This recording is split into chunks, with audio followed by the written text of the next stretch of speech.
And now for another episode of Timekeepers, helping you make better decisions with your time. I'd like to welcome you, George Anastasopoulos, back into our studio. Thanks for being here. Well, thank you for having me back, Jessica. Now, today we wanted to talk about excuses. Oh, yes. Everyone has lots of excuses about why they can't find the time to do something. What do you say about that? Well, you know what? We all do have a van load of excuses when it comes to time. You know, I can't, make the time to do this. I can't find the time to do that. Well, quite honestly, no, you can't make the time to do something because unless you figured out a way to slow the Earth's rotation to make more time, that's just not going to happen.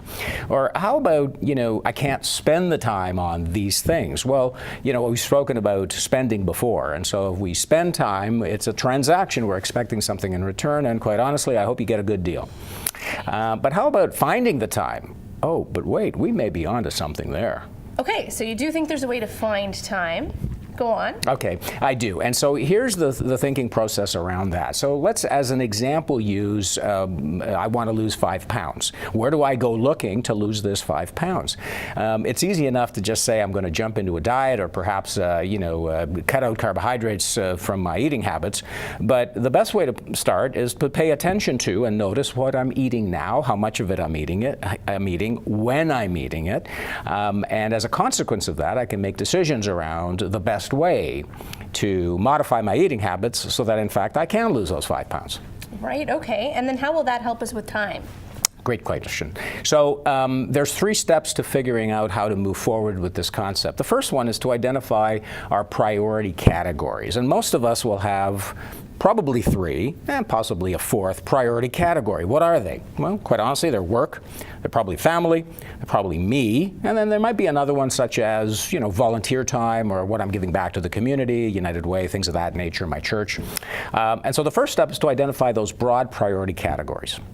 The second step is to identify the next level. In other words, the activity areas within each one of those categories that I'm spending my time in, the principal activity areas. For example, at work, if I'm a sales manager, then I may have, say, 3 or 4 or 5 activity areas, such as spending time with my people, my manager, administration, reports, and so forth. And then a column called All Other to capture all other time in my work that isn't part of those areas. And the third thing we need to do is to capture that time in 30-minute increments. And so that we're allocating our time based on how much of those 30 minutes are going to the various areas. Once we've done that, now we're able to look at this and say, I am now measuring my time and I can find where it is. And you have a better accurate picture of where you're starting from and where you want to go. Precisely. And so there's lots of apps to download from the internet. I don't have a particular preference. I build your own spreadsheet, and if you're interested to know how to build that spreadsheet, just call me. All right, let's put those tips up on the board. We have 3 tips to help you find more time in your day. For more information, you can go to leadershipfundamentals.com.